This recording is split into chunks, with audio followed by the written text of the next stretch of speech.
अगर कोई ठान ले कि मुझे ये काम करना है तो एक न एक दिन वो काम भी हो जाता है।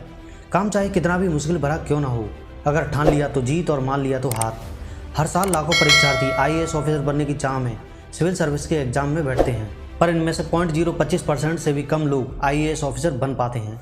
आप आसानी से अंदाज़ा लगा सकते हैं कि आईएएस क्लियर करना कितना मुश्किल काम है, और ऐसे में जो कोई भी ऐसे एग्ज़ाम को क्लियर करता है उसके लिए अपने आप में ही एक अलग इमेज बन जाती है। और जब ऐसा करने वाला किसी बहुत ही साधारण बैकग्राउंड से हो तो उसके लिए मन में और भी रेस्पेक्ट आना स्वाभाविक है। ये कहानी है गोविंद जायसवाल की। गोविंद के पिता एक रिक्शा चालक थे। बनारस की तंग गलियों में वो एक 12x8 के किराए के मकान में रहते थे। गोविंद का परिवार बड़ी मुश्किल से अपना गुजारा कर पाता था। ऊपर से ये कमरा ऐसी जगह था जहाँ शोरगुल की कोई कमी नहीं थी। अगल बगल मौजूद फैक्ट्री और जनरेटरों के शोर में एक दूसरे से बात करना भी मुश्किल था। नहाने धोने से लेकर खाने पीने तक का सारा काम इसी छोटी सी जगह में होता था। पर ऐसी परिस्थिति में भी गोविंद ने शुरू से ही पढ़ाई पर पूरा ध्यान दिया था।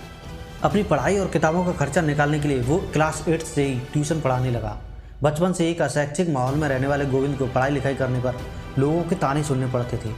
चाहे तुम जितना पढ़ लो, चलाना तो रिक्शा ही है। पर गोविंद इन सब के बावजूद पढ़ाई में जुटे रहता था। उनका कहना था कि मुझे डाइवर्ट करना असंभव था।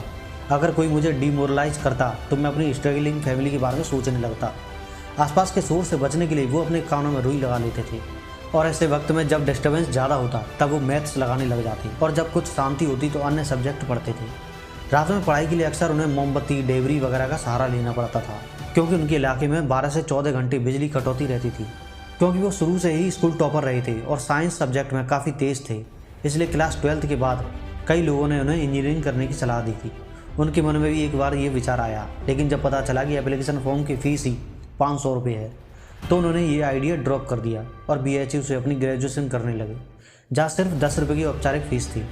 गोविंद अपने आईएएस ऑफिसर बनने के सपने को साकार करने के लिए पढ़ाई कर रहे थे और फाइनल प्रिपरेशन के लिए दिल्ली चले गए, लेकिन उसी दौरान उनके पिता के पैरों में एक गहरा घाव हो गया और वो बेरोजगार हो गए।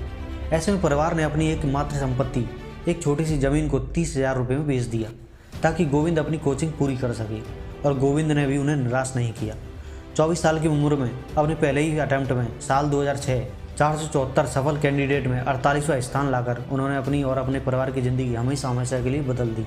मैथ्स पर कमांड होने के बावजूद उन्होंने मेंस के लिए फिलॉसफी और हिस्ट्री चूज़ की और शुरू से ही इसका अध्ययन किया था। उनका कहना है कि इस दुनिया में कोई भी सब्जेक्ट कठिन नहीं है, बस आपके अंदर उसे क्रैक करने की विल पावर होनी चाहिए। अंग्रेजी का ज़्यादा ज्ञान न होने पर उनका कहना था कि भाषा कोई परेशानी नहीं है, बस आत्मविश्वास की कमी है। मेरी हिंदी में पढ़ने और व्यक्त करने की क्षमता ने मुझे अचीवर बनाया। अगर आप अपने विचार व्यक्त करने में कॉन्फिडेंट हैं तो कोई भी आपको सफल होने से नहीं रोक सकता। कोई भी भाषा इन्फीरियर या सुपीरियर नहीं होती, ये महज सोसाइटी द्वारा बनाया गया एक प्रिपरेशन है। भाषा सीखना कोई बड़ी बात नहीं है, खुद पर भरोसा रखो। पहले मैं सिर्फ हिंदी जानता था, आईएएस अकेडमी में मैंने इंग्लिश पर अपनी पकड़ मजबूत की।